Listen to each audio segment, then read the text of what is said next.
এক ইহুদি বুড়ি রোজ মহানবী সাল্লাল্লাহু আলাইহি ওয়াসাল্লাম নামাজে যাওয়ার পথে কাঁটা বিছিয়ে রাখত। মহানবী নামাজে সিজদা করার সময় পিঠে উটের নাড়ি বুড়ি চাপিয়ে দিত, নানা অত্যাচার করত।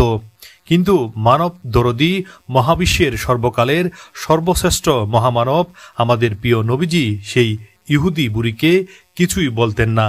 মুখ বুজে সব অত্যাচার সহ্য করে আল্লাহর কাছে ফরিয়াদ করতেন যেন সেই ইহুদি বুড়ি আল্লাহর সঠিক পথে দেখান।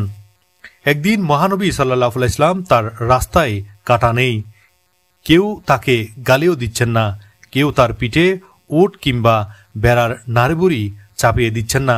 তিনি তো হতবাক। নামাজ বাদ দিয়ে দূরে গেলেন বুড়ির বাসায়, গিয়ে দেখেন বুড়ি অসুস্থ। এরপর মানবতাবাদী মহাবিশ্বের সর্বকালের সর্বশ্রেষ্ঠ নবী বুড়ির সেবা শুরু করলেন। প্রেম আর ভালোবাসা দিয়ে তাকে সুস্থ করে তুললেন।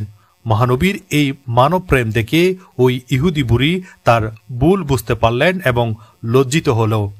তিনি পরে ইসলাম গ্রহণ করলেন এবং দ্বীনের সেবায় নিজেকে উৎসর্গ করলেন। মক্কার তাইফ নগরে হযরত আলী রাদিয়াল্লাহু তাআলা আনহুর মসজিদের একটু সামনেই সেই বিখ্যাত বুড়ির বাড়িটি। এটির তাইফ শহরে অবস্থিত। আর বুড়ির বাড়ির পাশেই ছিল একটি বড়ই গাছ, সাথে ছিল একটা মসজিদ। সেখানে হযরত মুহাম্মদ সাল্লাল্লাহু আলাইহি ওয়াসাল্লাম নামাজ পড়তে যেতেন আর ওই দুষ্টু বুড়ি রাস্তায় কাঁটা দিয়ে রাখতেন। সেই বুড়ির বাড়িটি এখনো সাদামাটায় রয়ে গেছেন।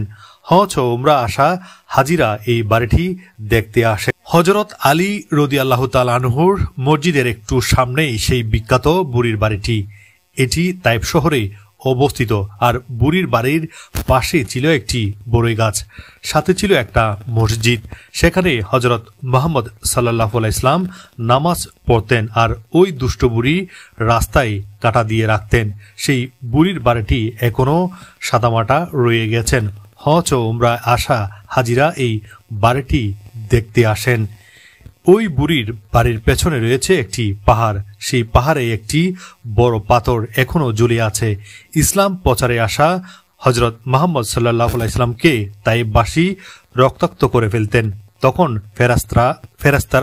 তখন ফেরেশতারা এই পাথরটি ফেলে তাইফকে ধ্বংস করে ফেলতে চেয়েছিলেন।